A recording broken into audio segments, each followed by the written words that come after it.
जसं दिसतं तसं नसतं. अगदी बरोबर आहे. काही लोक ना आपल्याला अशा काही गोष्टी दाखवतात.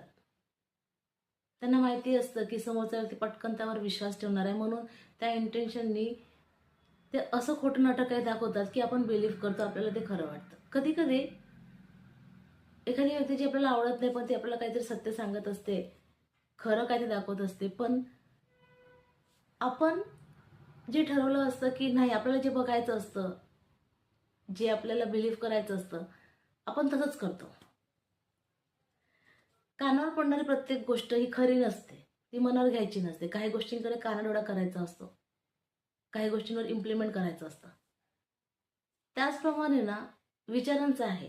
बघा, डोक्यात शिरकाव घालणारा प्रत्येक विचार आपल्याला जसं वाटतं, आपण जे ठरवतो की माझ्या डोक्यात आलेला हा विचार, मी जसा विचार करत आहे तसंच आहे, असं नसतं. तो रॉंग सुद्धा असू शकतो.